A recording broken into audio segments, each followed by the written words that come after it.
Bien-aimés, nous rendons gloire à Dieu qui nous accorde une fois de plus sa grâce d'être dans sa maison pour écouter sa parole. Cette parole qu'il a envoyée pour nous guérir et pour nous faire échapper de la fosse. Alléluia. Amen. Mais bien aimés, nous avons vu dimanche le signe de Dieu. Nous avons vu dimanche que le chrétien doit rechercher le signe de Dieu. Que le chrétien doit être attentif pour rechercher le signe de Dieu. Parce que c'est le signe de Dieu qui vient approuver notre sacrifice dans la maison de Dieu. C'est le signe de Dieu qui vient mettre fin à un débat. Parce que le témoignage de Dieu est plus grand que le témoignage des hommes. Alléluia. L'homme de Dieu disait toujours que 1 plus Dieu, c'est la majorité. Donc, une personne avec Dieu, c'est la majorité. Donc, le signe de Dieu établit automatiquement la majorité. Donc, nous ne devons pas être comme les religieux, comme nous l'avons si bien vu dimanche, qui ne se préoccupent pas de chercher si Dieu agit ou pas, qui ne se préoccupent pas de chercher le signe de Dieu dans ce qu'ils font. Est-ce que Dieu a approuvé mon sacrifice? Est-ce que Dieu est là? Qu'est-ce que Dieu a dit? Ça ne les intéresse pas. Ils organisent ce qu'ils ont à faire. Ils ont une liturgie, une manière de faire, et ils le répètent régulièrement. Alléluia. Ils savent que c'est comme ça qu'on fait. Ils savent que dimanche, ils viennent au culte. Peut-être samedi, ils viennent éclairer le chapelet. Ils viennent s'entraîner pour la chorale. Ils viennent pour beaucoup de choses. Parfois, ils font même plus que nous-mêmes. Alléluia. Mais ils n'ont pas dans leur esprit de chercher un signe de Dieu. Ça ne les intéresse pas. Or, c'est ce que le diable voudrait amener au milieu de nous, si ce n'est même déjà pas là. Parce qu'à un moment donné, quand nous ignorons le signe de Dieu, on se conforme aussi. La vie chrétienne devient une routine, comme nous allons le voir tout à l'heure. Il y a des gens qui sont entrés dans une routine pendant des années. C'est un jour qui se soit arrêté. Est-ce qu'il faut jeûner chaque jour, le lundi et le vendredi? Il ne fallait pas que nous entrions dans cette routine-là. Non. Tout simplement parce que ils avaient mis la parole de Dieu à côté. Ils avaient mis la sanctification à côté. Et ils sont entrés dans une vie de routine. Zacharie 7, à partir du verset 1. Ils sont entrés dans une vie de routine. Et la persévérance est devenue une routine pour eux. Chaque jour, c'est un bonbon, j'aime le premier jour du mois. On va dire tout à l'heure. Et c'était devenu comme ça, les enfants disaient, c'est ça la religion. C'est ça la religion. Or, ils ne se sont pas posé la question, mais nos parents autrefois, lorsqu'ils jeûnaient le premier jour du mois comme ça, Dieu se manifestait. Alléluia. Bon, à un moment donné, ils ont perdu le réflexe de rechercher le signe de Dieu et ils sont entrés dans le conformisme. Mais le dommage, ils se sont restés comme des commandements. Il y a un problème. Lisons, oui. La 4e année du mois d'Arius, oui. La parole de l'Éternel fut adressée à Zacharie, oui. Le 4e jour du 9e mois, oui. qui est le mois de Kislev. Oui. On avait envoyé de Bethel Sharezer et Réunion Melech avec ces gens pour implorer l'Éternel. Alléluia. Amen. Ça faisait longtemps que les enfants de Dieu ne voyaient aucun signe de Dieu. Aucun. Mais un jour, ils se sont ressaisis, ils ont dit que vraiment en voyant quelques personnes implorer l'Éternel, parce que comment depuis on jeûne, on fait ceci et on ne voit rien, il y a un problème. Oui.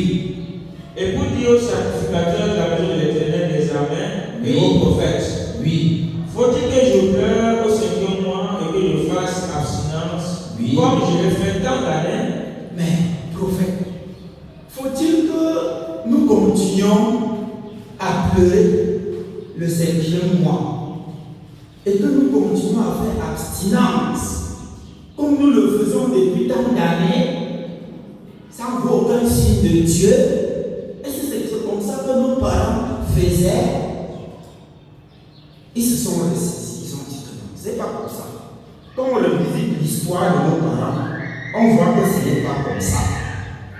Nos parents ne pouvaient pas faire un jour sans voir une manifestation de la gloire de Dieu pour les encourager dans la foi chrétienne. Nos parents ne pouvaient pas jeûner 1 semaine, 2 semaines, 3 semaines, 1 mois, comme ça, et il n'y a rien. Et on dit seulement que non, frère, on a prié. Tu as senti que ça a donné. Non. Ils ont revisité l'histoire de leurs parents pour dire qu'il y a un problème. Faut-il qu'on se montre comme on fait depuis tant d'années comme ça et on ne voit rien? Est-ce que c'est comme ça que nos parents faisaient autrefois? Ils ont dit cela, oui. La parole de l'Éternel des armées me fait adresser en ce mot. Oui. Dis à tout le peuple du pays et aussi Dieu a eu pitié d'eux. Dieu a eu pitié d'eux. Et il dit à Zacharie que, et c'était les sacrificateurs. Alléluia. Amen. Ce n'était pas n'importe qui. C'était les sacrificateurs. Mais ça faisait des années qu'ils ne vivaient plus la foi que leurs parents ont vécue. Quand ils lisaient l'histoire de Moïse et le peuple d'Israël au désert, ils se demandaient est-ce que c'est toujours l'Éternel qui les armées ici? Il y a un problème. Que nos parents ne conduisent pas la colonne de nuit le jour et la colonne de feu la nuit. Ils marchaient avec assurance. Il n'y avait pas un instant où ils réfléchissaient que Dieu est parmi eux, ils voyaient Dieu. Le signe de Dieu était avec eux à chaque instant. Même quand Dieu était fâché contre eux, Dieu ne se taisait pas. Alléluia. Dieu se manifestait. Ils connaissaient. Ils avaient une boussole. Il n'y avait pas un instant où ils priaient, s'imaginent si Dieu a exaucé. Non. Si Dieu n'exauce pas, ils connaissent. Alléluia. Dieu leur dit que je n'ai pas exaucé, donc je prie ici. Il n'y avait pas un instant où quand ils offraient un sacrifice à Dieu, ils imaginaient si Dieu a approuvé ou pas. Ces gens qui ont revisité l'histoire de leurs parents, ils ont vu qu'il y a un problème. Que nous jeûnons trop, nous prions trop, mais on ne voit pas la manifestation de la gloire de Dieu comme nos parents. Allez consulter l'Éternel, il y a un problème. Alléluia. Amen. Et Dieu a eu pitié, il a parlé par Zacharie. Oui.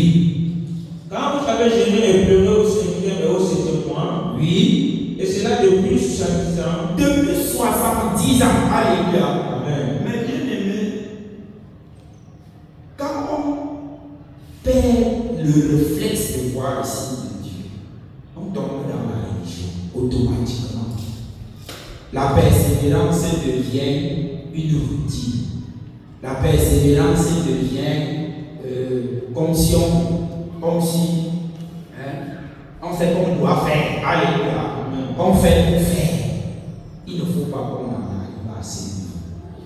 Et c'est là où le diable s'arrange pour rythmer les enfants de Dieu petit à petit. Ces gens, si on fait 70 ans, sans même s'en rendre compte. Parce que le diable agit avec subtilité. Alléluia. C'est-à-dire, il te déconnecte des valeurs chrétiennes petit à petit. Les choses sur lesquelles tu étais attentif hier, tu commences à négliger ça petit à petit. Ces gens-ci fait 70 ans que rien. Ils ne se sont même pas rendus compte. Et chaque jour, ils avaient les grosses Bibles et les longues robes blanches et les longs chapeaux. Ils disaient qu'ils sont serviteurs de Dieu, les sacrificateurs. Le diable est très rusé. Quand le diable réussit à effacer de l'esprit d'un chrétien le signe de Dieu, il a eu. Alléluia. Il a eu. Quand il n'y a pas le signe de Dieu dans la vie d'un chrétien, dans la vie d'une assemblée, ça doit être une souffrance. Alléluia. Ça doit être une souffrance.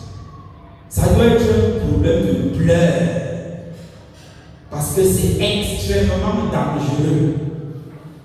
Ça veut dire que dans cette génération, il y a des jeunes qui sont nés, ils n'ont connu que la religion. C'est-à-dire, ils n'ont pas connu que Dieu se manifeste. Et c'est là où le diable est en train de nous amener. Et il y a des jeunes que, quand ils lisaient l'histoire de Moïse, croient que c'est une fiction. Alléluia. Le diable peut nous amener à un moment donné où, quand on lit le combat de la foi, on croit que c'est l'histoire d'une autre chose. Alléluia. C'est-à-dire, nos enfants ne comprennent, ils ne croient pas. Tu auras du mal à expliquer à ton enfant que c'était dans la foi. Ces hommes-ci avaient atteint ces niveaux-là. 70 ans sans voir la manifestation de la gloire de Dieu. Mais bien aimé, le signe de Dieu est extrêmement important dans la vie chrétienne. Dans tout ce que nous faisons. Même quand on a un sujet de prière devant Dieu, quand Dieu ne se manifeste pas, on doit réfléchir. Alléluia. On ne doit pas mettre à côté, passer seulement à un autre sujet. On doit s'arrêter et réfléchir. Dieu est prêt à nous répondre à toutes nos prières. Alléluia. Dieu est prêt. Il l'a déjà fait dans cette fois-ci. Il l'a déjà fait. Il est prêt que quand on lui parle, il répond. Pour qu'on ne soit pas dans la confusion. Il est prêt que quand on persévère, il nous rassure que je suis là. Alléluia. À chaque instant. Pour qu'on ne doute pas. Pour qu'on ne s'égare pas. Le signe de Dieu est important. Mais bien aimé, ces hommes-ci avaient fait 70 ans. Donc, ils avaient même les enfants sacrificateurs qui n'ont jamais vu le signe de Dieu. Qui n'ont jamais vu le signe de Dieu. Qui sont nés et qui sont même sacrificateurs de l'Éternel sans jamais voir rien d'un signe de Dieu. 70 ans. Il ne fallait pas que ces choses nous arrivent.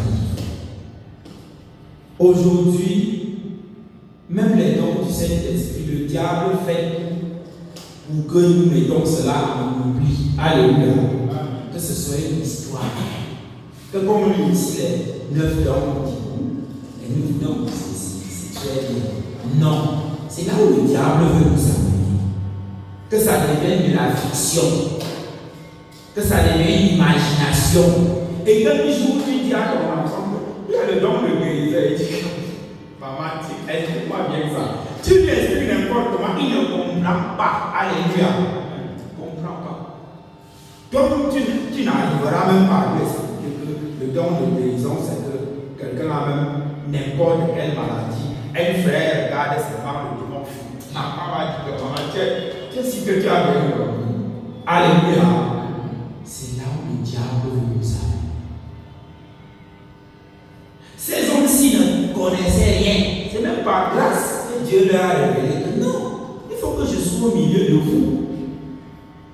Il ne faudrait pas qu'un temps arrive où on dit à un enfant qui a même 40 ans dans la foi qu'il a ainsi parlé l'Éternel.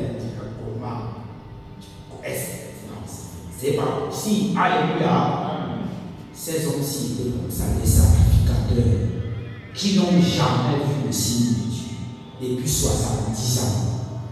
Et ils persévéraient. Et les peuples alentours les appelaient le peuple de l'Éternel. Il ne faut pas cela. Quand il n'y a pas le signe de Dieu, c'est une souffrance. C'est une douleur. C'est une préoccupation. On ne doit pas avoir un sujet de prière sans avoir ça état. Alléluia. On ne doit pas avoir un groupe de prière sans dire à Dieu que où sont les signes qui caractérisent notre foi. Cette foi, où sont ça, Seigneur? Il fallait que ce soit comme ça. Dieu leur répond, oui. Est-ce pour moi que vous avez jeûné? Est-ce pour moi que vous avez jeûné? Mais bien aimé, quand il n'y a pas le signe de Dieu, même le lundi, comme jeune là, on n'est pas sûr que c'est Dieu. Alléluia. On est sûr de rien. C'est-à-dire, on est sûr de rien.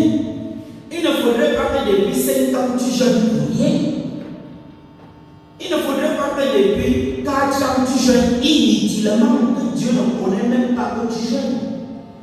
Il ne faudrait pas que depuis 2 ans nous jeûnons inutilement. 70 ans de jeûne inutile que Dieu n'a même pas vu. Mais bien aimé, le signe de Dieu est important. Que le diable ne nous embrouille pas. Que le diable ne nous fasse pas perdre de vue que Dieu doit se manifester au milieu de nous. Concrètement, on doit voir la nuit. On doit voir la colonne de feu. C'est obligatoire dans la vie chrétienne. Pour que Dieu ne nous réponde pas comme ça. Oui. Et quand vous mangez et buvez, et quand vous mangez et buvez, oui. N'est-ce pas vous qui mangez et vous qui buvez? N'est-ce pas vous qui mangez et vous qui buvez? Donc Dieu ne connaît même pas. Donc, le jour où tu vois même un frère en train de manger lundi, tu as mangé lundi, Dieu n'est ni au courant de lui ni de toi. Alléluia. Comprenons bien. Parce que parfois, on voit un frère, certains qui veulent déjà fuir la foi, ils se cachent même le lundi, mardi. J'ai vu le frère à manger lundi. Dieu dit ici, quand vous gêniez, c'était pour moi. Bon. Ceux même qui se cachent, qui mangent là, est-ce que c'était toujours pour moi? Alléluia. Il ne faut pas que nous soyons dans la confusion. C'est le signe de Dieu qui témoigne qu'on est agréable à Dieu. Que ce qu'on a fait dans la journée a plu à Dieu. C'est le signe de Dieu qui montre que ce qu'on a fait durant cette semaine a plu à Dieu. C'était que ça. Sinon, ça devient la religion. Même les religieux jeûnent. Alléluia. Il y a même des religieux qui jeûnent de 18h à 18h. Alléluia. Ça dit plus que nous-mêmes. Nous jeûnons même seulement le minuit. Il y a des religieux qui ont dit que 24 heures, c'est 24 heures. Et ils jeûnent. Il y a des religieux que la nuit de prière, c'est pas bon. Ça commence 18h, ça finit 6h. Alléluia. Ils sont nombreux. Il y a des religieux que leur culte, c'est pas bon pour nous. Ça ne pas le dimanche là. Non, attends le même 15h. Alléluia. C'est pas qu'il y a de culte. Un culte. Mais Dieu ne voit rien. Il ne faut pas que un jour cette parole soit pour nous. Si ce n'est même déjà le cas, oui. Connaissez-vous pas les paroles qu'a proclamé l'Éternel par les premiers prophètes? Ne connaissez-vous pas les paroles qu'a proclamé l'Éternel par les premiers prophètes? Oui. Lorsque Jérusalem était habitée, et tranquille, avec ses villes à l'entour, oui. Et que le midi et la plaine étaient habités, oui. La parole de l'Éternel fut adressée à Zacharie en ce moment. L'Éternel dit que vous ne connaissez pas la vie que vos ancêtres ont menée quand Jérusalem était tranquille. Parce qu'aujourd'hui, Jérusalem est agitée. Alléluia. Ce qui énerve Dieu, c'est le péché. Alléluia. Dieu dit que Jérusalem était tranquille. On faisait la volonté de Dieu. C'était Dieu regardait, il y avait la paix, la tranquillité. Était tranquille partout. Dans le midi, la plaine, le Seigneur trouvait son compte dans les actions des hommes. Il y avait la paix. Il dit, mais vous vous rappelez pas? Oui. Ainsi parlait l'Éternel des armées. Oui. Ramenez véritablement la justice. Ramenez véritablement la justice. Alléluia. Amen. Ramenez véritablement la justice. C'est dit que les bien-aimés avaient abandonné la justice. c'est dire qu'il y avait déjà le 2 poids 2 mesures. Quand c'est quelqu'un d'autre qui a fait telle chose, je prends le beaucoup. Mais quand c'est mon frère avec qui je marche, il dit que ne fais plus. Alléluia. Et tu rendais véritablement la justice. Il n'y avait plus, on ne tuait plus le serpent. Le péché n'était plus comme le serpent aux yeux des chrétiens. Il y a certains qui retiraient leur épée du carnage. Quand il y a le mal dans l'assemblée, pendant qu'on blâme d'autres se taisent. Dieu n'aime pas ça. Alléluia. Il dit rendez véritablement la justice. Véritablement. Que ce ne soit pas biaisé. C'est cette vie que les chrétiens, premiers chrétiens, ont menée. Quand il y a le péché, c'est unanime. Mais aujourd'hui, si on reproche même une soeur ou un frère, tu vas le voir copain copine avec d'autres dehors. Alléluia. En train de poser tranquillement. Non. Quand quelqu'un est dans le mal, c'est tout le monde qui doit le rejeter pour qu'il lui trouve la honte. Alléluia. Qu'il lui trouve la honte. On n'aime pas quelqu'un qui a fait mal en s'approchant de lui. C'est en lui disant que frère, je ne prie pas avec toi aujourd'hui parce que tu as mal fait. Alléluia. Le Seigneur ne voyait plus ça au milieu de son peuple. Il dit rendez véritablement la justice. Véritablement. Il y a même que si c'est mon enfant, même dans une assemblée comme ça, si c'est mon enfant qui a fait une faute, je ne parle pas beaucoup. Si c'est l'enfant de l'autre, je crie beaucoup. Alléluia. Dieu n'aime pas ça. Il dit rendez véritablement une justice impartiale. Quand c'est le mal, même si c'est qui, on dit que c'est mal. Alléluia. Et tout le monde est unanime là-dedans. Voilà ce que Dieu réclame. Oui. Ayez l'un pour l'autre de la bonté et de la miséricorde. Ayez l'un pour l'autre de la bonté et de la miséricorde. Alléluia. Amen. On entend souvent des propos tels au milieu des chrétiens que je prends moi ma position. Il n'y a pas ça. Quand un chrétien dit que il y a un propos qu'on dit la paix est bien, c'est pas alléluia. Parce que ce n'est pas dans le sens de la parole de Dieu. Parce que j'entends beaucoup ça dans la bouche des chrétiens. C'est pas un. C'est que je ne me mêle plus moi de rien.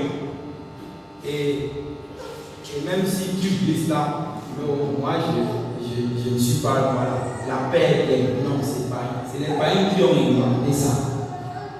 Il dit ayez de la bonté et de la miséricorde l'un pour l'autre. Je ne dois pas ignorer mon frère. Je ne dois pas ignorer. Dire que je prends moi ma position, c'est que moi j'ignore mon frère. Donc, même s'il est dans le mal, même s'il est dans le péché là, il n'y a pas de miséricorde là. C'est quand tu dis à ton frère que tu as fait mal, mon frère, et tu pars prier pour lui, qui a de la miséricorde. Alléluia. Alors le Seigneur dit, si ton frère a péché, a commis un péché qui ne mène pas à la mort, prie pour lui. Prie pour lui. Ne dis pas que vraiment moi je suis moi prudent dans l'assemblée parce qu'on cherche toujours les problèmes. Non. Ce n'est pas chrétien. Ayez de la bonté les uns les autres. Oui. N'opprimez pas la veuve et l'orphelin. N'opprimez pas la veuve et l'orphelin. Donc, les chrétiens s'étaient écartés de la parole de Dieu. Le diable s'était arrangé subtilement à écarter les chrétiens petit à petit de la parole de Dieu. Au point où eux-mêmes ne s'en rendaient plus compte. Alléluia. C'est-à-dire, c'était devenu une vie normale. Quelqu'un qui hier ne murmurait pas. À un moment donné, il se met à murmurer. Si tu lui demandes, mon frère, as-tu le temps où tu ne murmurais pas? Et maintenant que tu murmures, ça a commencé, ta fille ne te dira pas. Alléluia. Parce que le diable l'a amené petit à petit. Nous devons être très vigilants. Très vigilants. Et c'est le signe de Dieu qui vient généralement me recadrer les chrétiens dans la marche chrétienne. Alléluia. Amen. C'est le signe de Dieu. C'est le signe de Dieu. Quand Dieu est réellement présent, même si tu comptes ton pied, le Seigneur se manifeste et ça te ramène. Mais le diable réussit à faire que bon, on n'a plus besoin de ça. Au point où tu ne sais même plus le jour où tu as cogné ton pied. Tu ne connais pas. C'est pour ça que nous devons être attentifs au signe de Dieu. Mais le signe de Dieu se recherche dans la sanctification. Dans la sanctification. Si nous oublions la mise en pratique de la parole de Dieu, les moindres petites choses, il n'y aura pas le signe de Dieu. C'est ce que Dieu reproche à ceux-ci. Des choses qu'eux-mêmes ne se rendent même pas compte. Des toutes petites choses. Dieu n'a pas dit ici là pour arrêter d'égorger les gens dans la rue, arrêter d'agresser. Non, Dieu parle des petites choses très subtiles. Alléluia. Très subtiles. Tellement fines qu'ils ont négligé et qui a été cause de ce que le Seigneur ne se manifeste plus. Ils ont négligé la bonté. Ils ont négligé de veiller les uns sur les autres. La vie chrétienne est devenue individualiste. Ça n'a l'air de rien. Ça n'a l'air absolument de rien. Mais ça chasse la présence de Dieu. Ça fait que Dieu ne se manifeste plus. Oui. L'étranger le pauvre. Oui. Et ne méditez pas l'un contre l'autre le mal dans vos cœurs. Ne méditez pas l'un contre l'autre le mal dans vos cœurs. Ici, nous voyons que Dieu ne parle pas de l'action. Il parle des choses tellement subtiles par lesquelles le diable réussit à nous avoir intérieurement. Tu regardes ton frère, tu es fâché contre lui. Tu dis même dans ton cœur que je ne le salue plus. Seulement une petite pensée comme ça. Et le diable fait que tu oublies rapidement. Et vois comment vos relations comment être bizarres dans la santé. Bizarre. Toi-même, tu ne te rends même pas compte de ce qui est en train de se passer. C'est des choses subtiles. Dieu dit que ne murmurez pas, ne méditez pas, même un grain de mal. Chassez la pensée.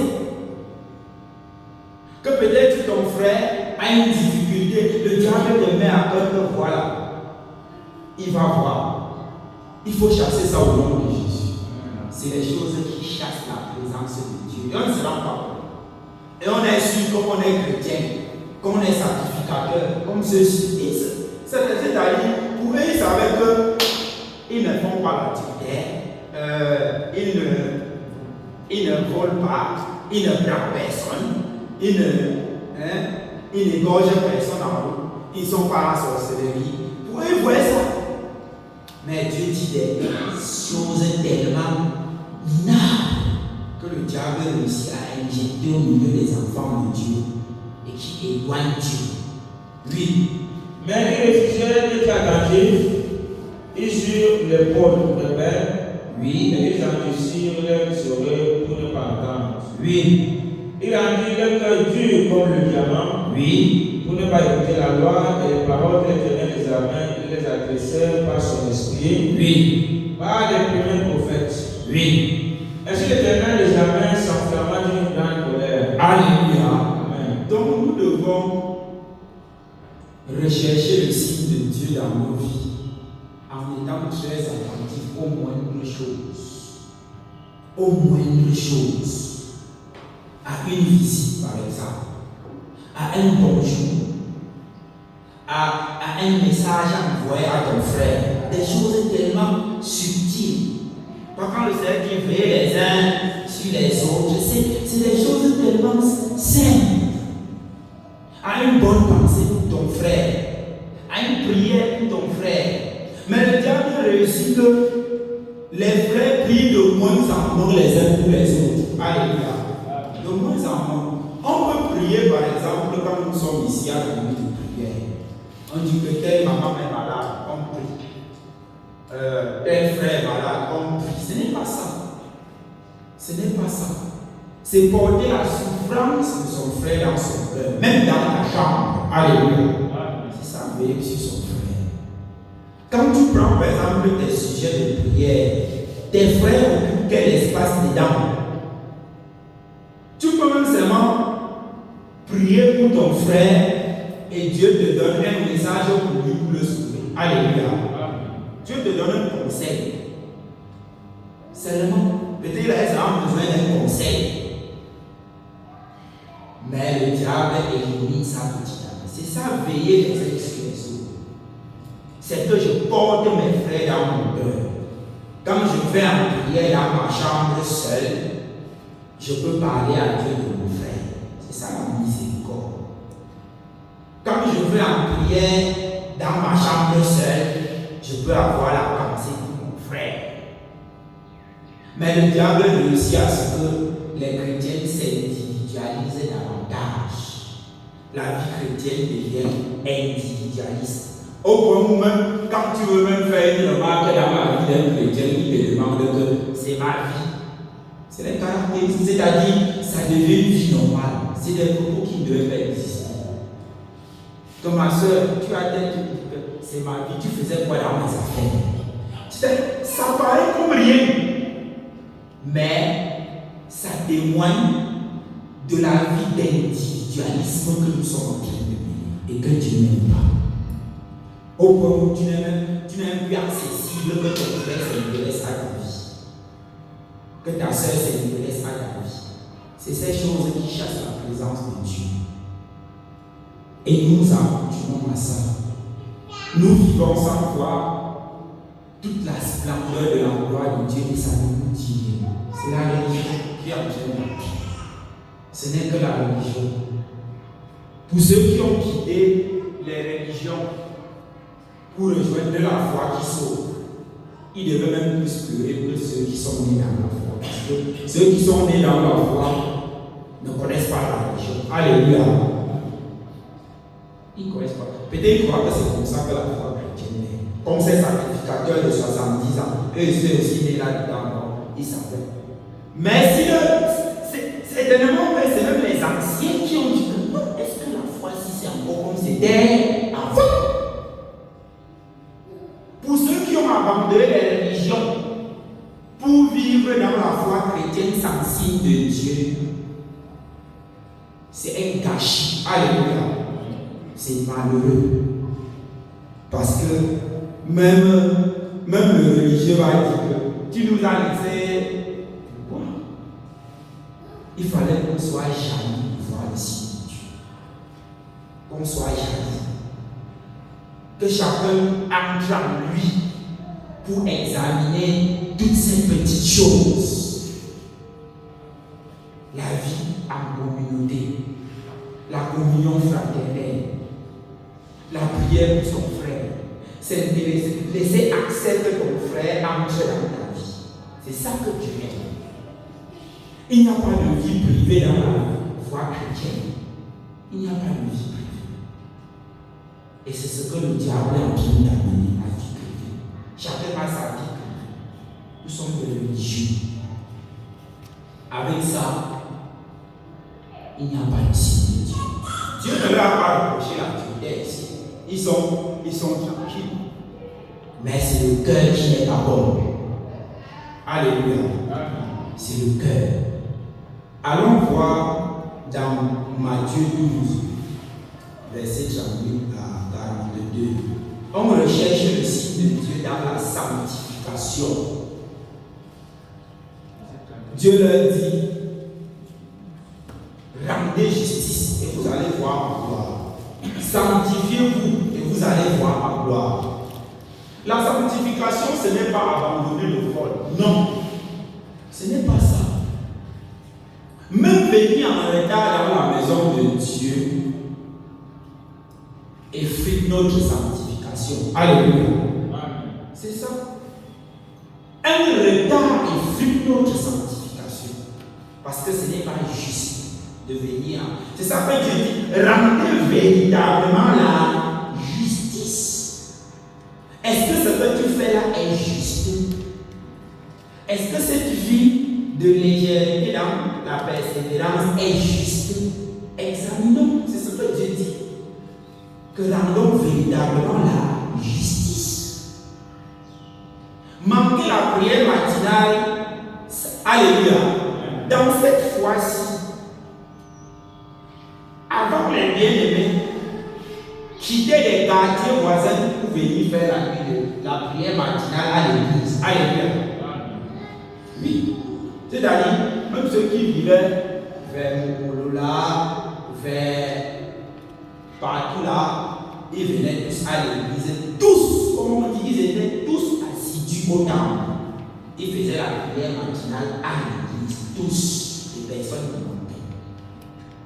Mais aujourd'hui, nous accoutumés. Quand la prière matinale, certains peuvent venir, d'autres ne viennent pas. Et on est tous au temple. C'est pas ça la foi chrétienne. C'est pas juste devant Dieu. C'est une légèreté sans autre part. Quelqu'un qui est au camp ne devait pas manquer la prière matinale dans l'église. À l'église. Quelqu'un qui est au camp ne devait pas. Sous aucun prétexte, il ne devait pas.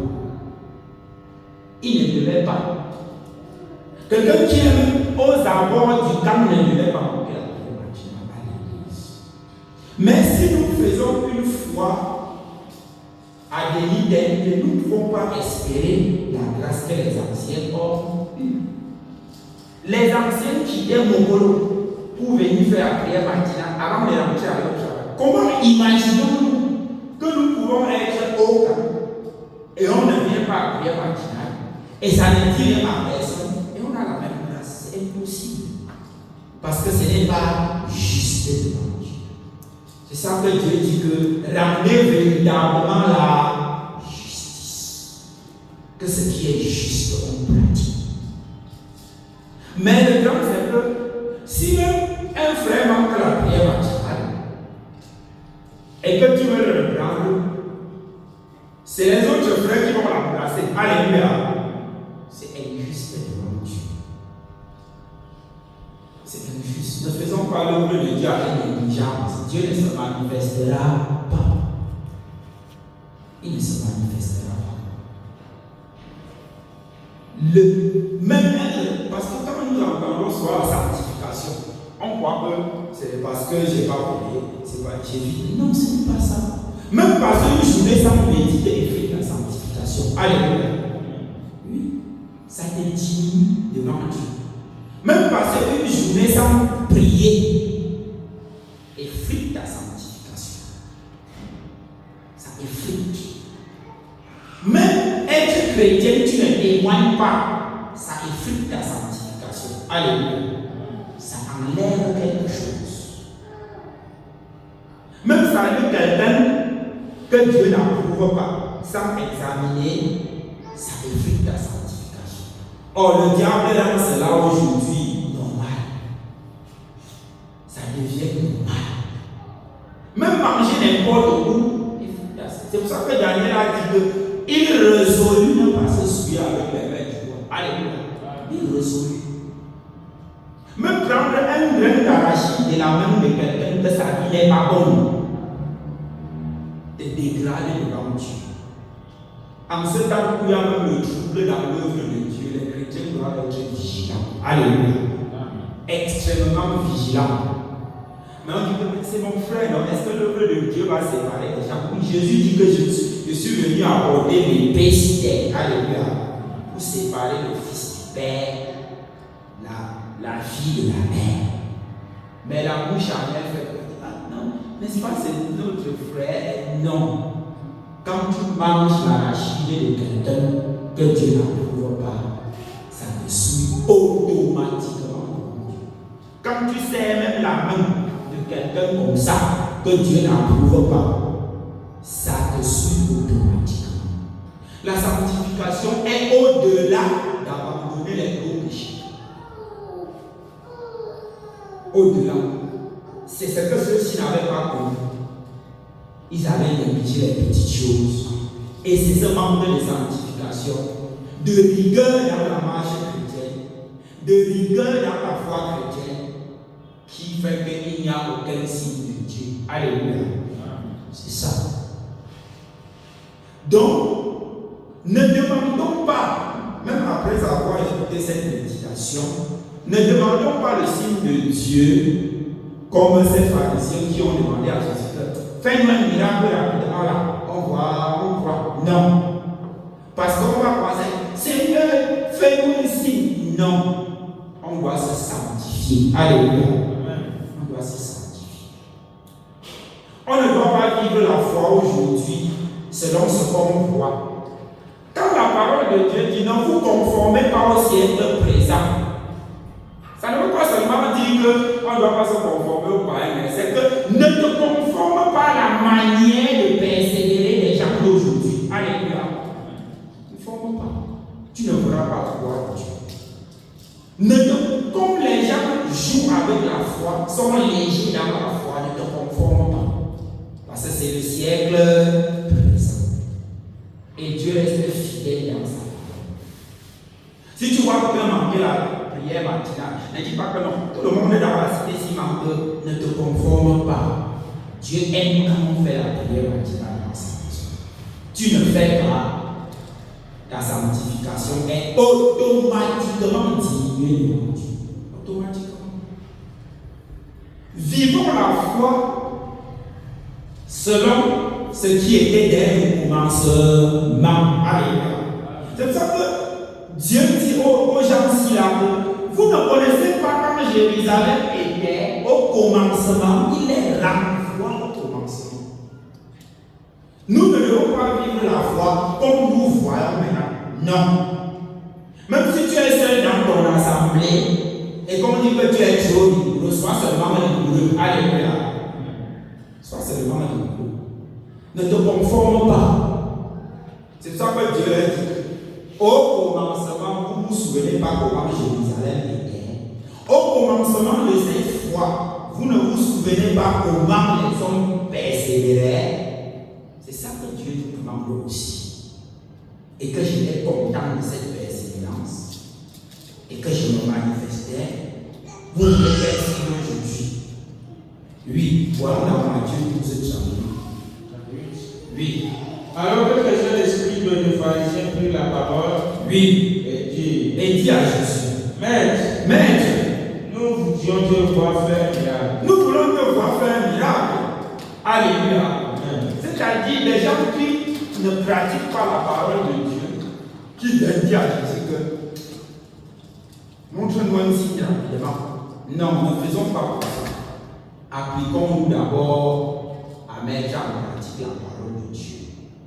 Et le signe de Dieu sera automatique au niveau de nous. Alléluia. Appliquons-nous à vivre la foi comme autrefois. C'est pour ça que le pasteur a parlé de connaître l'histoire à la retraite des jeunes. L'histoire est bien. Parce que quand tu connais l'histoire, tu peux évaluer le fossé qu'il y a entre nous aujourd'hui et ceux qui ont commencé cette foi. Alléluia. Tu ne croiras pas que la foi est comme nous vivons là. Tu connaîtras l'histoire. Que voilà comment les anciens persévéraient. Voilà comment ils faisaient. C'est pour ça que nous devons connaître l'histoire du ministère de l'explication. Pour ne pas être comme ceux-ci qui ont fait 70 ans. C'est parce qu'ils ne s'intéressaient pas à l'histoire. Oui. Il leur répondit, Jésus leur répondit.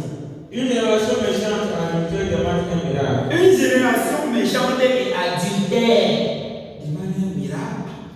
Comment? Avec les cœurs chargés, avec les cœurs tordus, avec les cœurs pas droits devant le Seigneur, avec les cœurs qui cherchent les justificatifs seulement. Non. Comment vous demandez un miracle? C'est pas possible. C'est ce que Dieu leur dit. Oui. Il ne lui sera donné autre miracle que celui du prophète Jonas. Oui. Car de même que Jonas fut 3 jours et 3 nuits dans le ventre de grande portion, Oui. de même le Fils de l'homme sera 3 jours et 3 nuits dans le sein de la terre. Oui. Les hommes de Ninive s'élèveront au au jour du jugement. Oui. Avec cette génération, ils la condamneront. Oui. Parce qu'ils se repentirent à la prédication de Jonas. Alléluia. Et dit que les hommes de Ninive vont se lever au jour du jugement contre cette génération. Parce que les hommes de Ninive ont cru. Ils ont mis en pratique la parole de Dieu. Ça pouvoir aucun signe. Alléluia. On a seulement prêché. Ils sont tombés sur la face. Mais nous avons vu les signes. Alléluia. Amen. Nous avons vu. Nous avons connu. Même quand nous lisons, nous connaissons comment Dieu agit dans sa maison. Nous avons quand même quelques prix. Mais bien aimé, que le diable ne nous amène pas à devenir des religieux dans sa maison. Retournons à la persévérance comme c'était au commencement. Nous ne gagnons rien à vivre une foi légère dans la maison de Dieu. Nous ne gagnons rien à vivre une foi, c'est-à-dire diluée dans la maison de Dieu. Ça nous sera d'aucun avantage. Ça ne nous donnera jamais l'assurance de la vie éternelle. Ça va apporter que des doutes et des réflexions et une vie chrétienne floue. Mais si nous nous souvenons comment Jérusalem était autrefois, quand Jérusalem était en paix, et nous nous conformons à la vie des anciens, nous luttons contre le diable pour nous conformer à la vie des anciens. Dieu va se manifester. Alléluia. Amen. Que le Seigneur se serve de cette parole pour nous instruire. Au nom de Jésus.